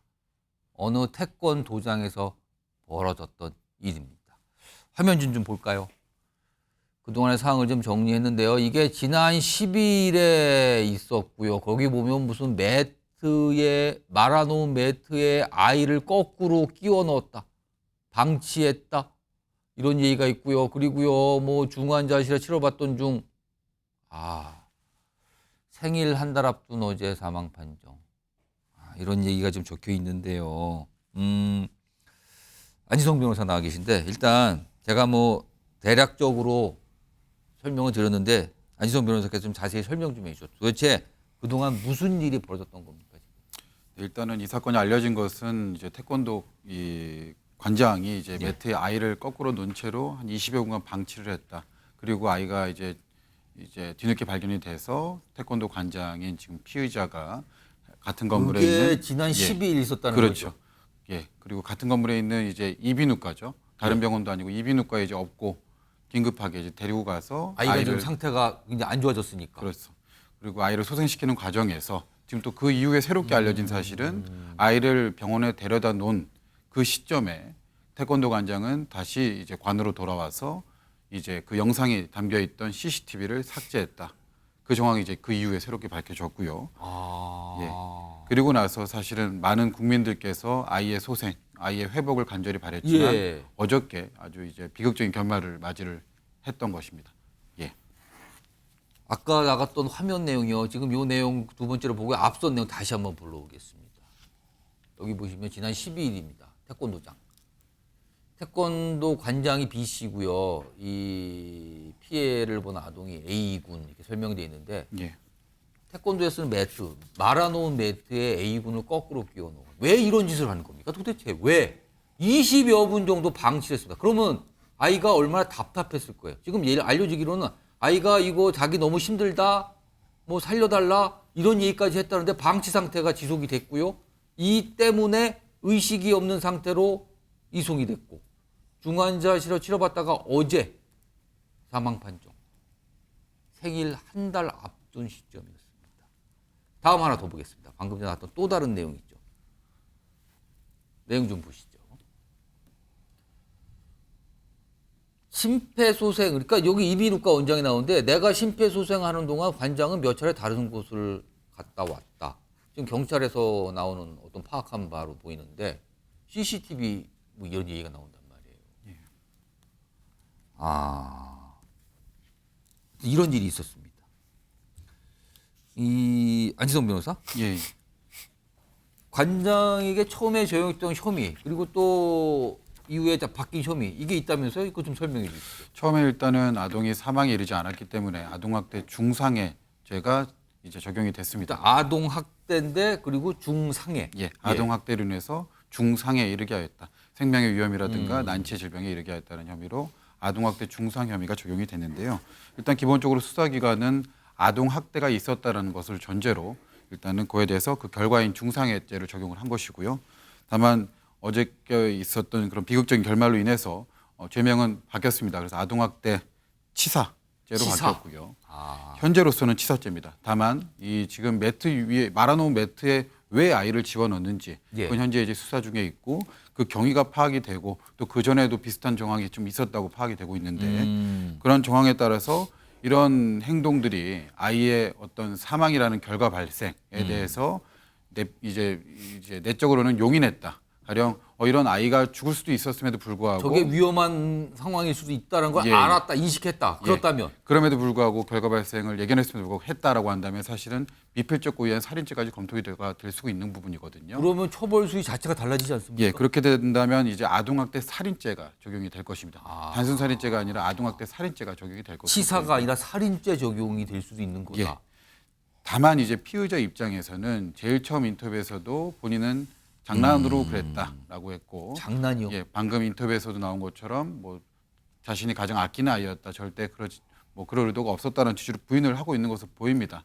만약 피의자의 이러한 변소가 받아들여진다라고 한다면, 즉 아동학대 고의가 없었다라는 점이 만약 밝혀진다면 과실치사.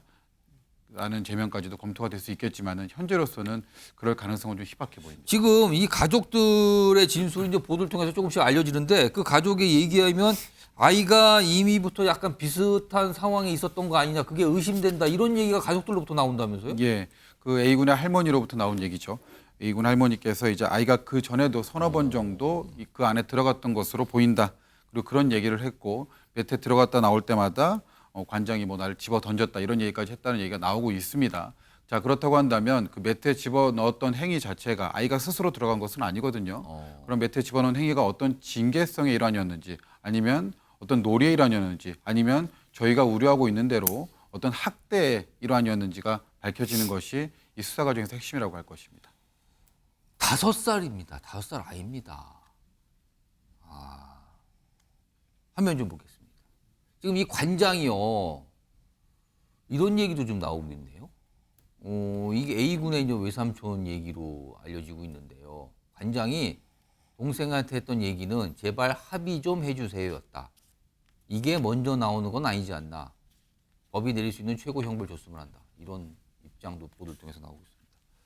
송영훈 변호사, 합의를 얘기했다, 가족한테. 이건 어떻게 봐야 되는 겁니까? 합의가 아니라 사죄가 먼저가 되어야 하죠. 지금 이 혐의가 아동학대 치사가 될지 아니면 아동학대 살인이 될지 우리가 앞서 논의를 했습니다마는 어느 혐의가 됐든 지금 저 태권도장 관장으로 인해서 아이가 사망한 것은 분명하지 않습니까? 예. 그렇다면은 일단은 사죄가 우선이 되어야 하고, 사실은 사죄를 해도 저 사망한 아이의 부모님들 입장에서는 합의를 하고 싶겠습니까? 석 달 너를 와서 무릎 꿇고 빌어도 저 같으면 합의 안 해줄 것 같습니다. 이게 지금 합의가 될 수 있을까요? 가족 입장에서? 그러니까요. 저도 거의 가능성이 없다고 생각을 하는데, 그럼에도 불구하고 일단은 사죄를 하고 최선을 다해서 잘못을 빌고 나서 그 다음에 어떤 법적인 부분을 논의를 할 문제입니다. 지금 매우 순서가 잘못됐고 저런 태도를 보이면은 아마 유족은 정말로 엄벌탄원을 하게 될 겁니다. 이건 너무나 많은 분들이 안타까워 할 수밖에 없는 일이에요, 지금요. 자, 이제 법의 판단을 기다려봐는 상황으로 가는 것 같습니다. 자, 다음 관련된 이슈 역시 영상이 먼저 준비되어 있습니다. 보시죠. 들이 잘못됐다고 하면 저는 당연히 저는 받아들이겠습니다. 하지만 제 스스로 이런 결정에 대해서 후회를 하고 싶은 마음은 없습니다. 회장님이 저에게 모든 권한을 주셨기 때문에 이번 감독 결정은 투명하게 절차대로 제 스스로가 결정을 했습니다. 지금 있는 이 대한민국 국가대표 축구팀을 어떻게 하면은 강한 팀, 좋은 팀으로 만들어 가느냐가 제 머릿속에는 가장 중요하게 자리 잡고 있고요. 물론 지금 많은 분들의 걱정과 기대 충분히 이해는 하고 있습니다만은 저는 제 인생의 마지막 도전에 많은 분들이 좀 응원해 주셨으면 감사하겠습니다.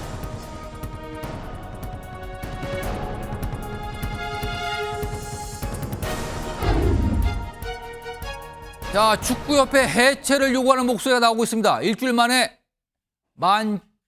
17,000. 지금 현재로 늘어났어요. 19,000개까지 늘어났다고 합니다. 동의하는 분들의 숫자입니다. 자, 오늘 밤에 지금 올림픽이 이제 열리잖아요. 아직 개막 안 됐지만 남자 축구 조별리그가 먼저 시작이 된다 그래요. 우리나라는 예선 탈락했죠. 출전 못했습니다. 이런 상황에서 지금 축구협회, 그러니까 이 예선 올림픽 못 나간 게 40년 만에 본선 못 나간 건데 이런 상황에서 지금 축구협회가 앞서서 클린스만 감독 문제로 한바탕 논란의 중심이 섰는데 새 감독을 뽑았어요. 근데 또 논란이 벌어지고 있습니다. 지금 화면 좀 보겠습니다. 지금 이게 국회 청원 게시판이 있잖아요. 보면 청원 어떤 사항을 올리고 동의를 받고 이러는 건데 여기 보시면 제목이 이랬어요. 지금 파란색으로 칠해져 있죠. 대한축구협회 감사 및 해체 요청에 관한 청원. 그러니까 축구협회 해체해달라는 청원이에요.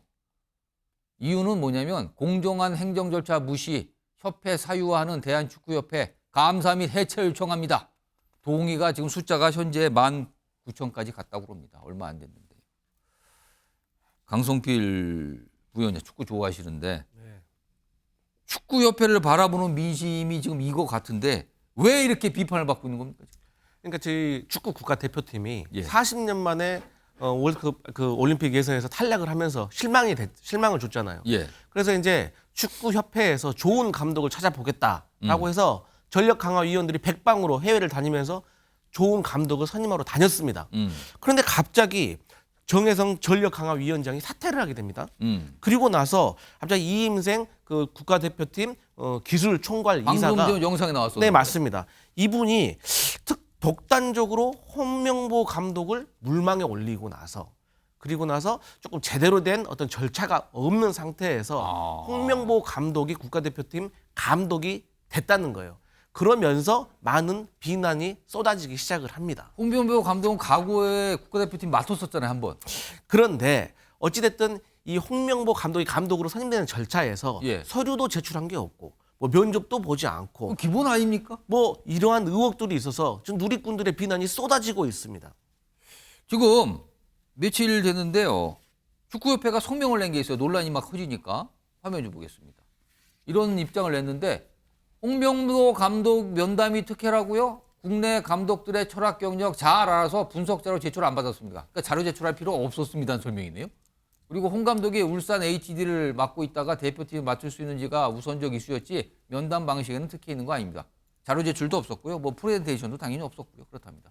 그러자 이제 반응이 이래요. 이게 누리꾼들 반응인데 그런 걸 특혜라고 한다. 축구협회 직원들도 다 이런 식으로 뽑습니까? 자료 제출 없고 뭐 따로 PT도 없고 그냥 그렇게 뽑는 겁니까? 이런 비판이 나옵니다. 관련된 비판하는 목소리가 좀 있어요. 들어보시죠. 외국인 감독을 뽑는 데 있어서 뭔가 방식이 안 맞았다, 기준이 없다라고 말하기가 좀 그래요. 근데 이 정도로 얘기할 정도면 정말 기준이 없었다는 거야. 너무너무 궁금한 게 축구 철학이 뭐예요? 그러니까 어떤 축구 철학을 있는 감독을 데리고 오고 싶었던 거야? 홍명보 감독을 쓰고 싶어서 너무 안달난 사람들 같아가지고 난 그게 너무 이해가 안 돼. 얘는 예전에 우리 회사 일한 적이 있어가지고 내가 그 스타일 알아. 1, 2차 면접 말고 그냥 최종 면접 불러서 얘기나 좀 해봅시다. 지금 이렇게 한 거랑 사실 다를 게 없거든요. 송영훈 의원도 축구 뭐 광팬으로 제가 알고 계신데 축구협회 성명도 비판받고 있어요. 저 자체를. 뭐가 문제로 보입니까? 이제는 우리 축구 팬들의 눈높이와 수준이 굉장히 높아졌잖아요. 저런 성명으로는 팬들을 납득시키기가 어려울 겁니다. 이번 국가대표 감독 선임 과정에서요. 예를 들면 이번에 캐나다 감독으로 간 제시 마치 감독 같은 경우에 1시간짜리 그 영상 분석을 해가지고 왔다고 해요. 우리나라 대표팀이 아시안컵에서 뭐가 문제였는지. 그다음에 또 홍명보 감독 선임 직전에 면접을 했던 전 노리키시티 감독 다비드 바그너 같은 경우도 한 50페이지짜리 PPT를 준비해 왔다. 50페이지짜리? 그렇습니다. 그런데 홍명보 감독 같은 경우에는 그런 절차는 사실상 없었다는 뭐 자료 제출 없다고 얘기했어요? 그렇습니다. 그러면은 이제 팬들의 시선에서 보기에는 이건 답정너식으로 처음부터 국내 감독을 선임하려고 정해졌던 거 아니냐. 그러면서 외국인 감독은 약간 계속 신용만 했던 것이 아니냐. 그런 시선을 갖기에 충분한 것이죠. 지금 화면에도 나옵니다만은 국내 거주 문제라고 하는데 사실은 팬들이 생각하는 것은 클린스만 감독을 선임하고 돈이 없어서 국내 감독으로 선회한 거 아니냐. 그런 지금 의구심도 제기를 하고 있어요. 그러면은 충분히 합리적인 추론이기 때문에 팬들에 대한 기대 관리에도 실패했다고 보여집니다. 팬들이 의심하는 것 중에 하나가 돈은 엉뚱한 데서 놓고 지금 돈 없어서 이러는 겁니까? 라는 시각도 있다는 건데요. 화면 좀 보겠습니다. 지금 감사위가 나오는데요.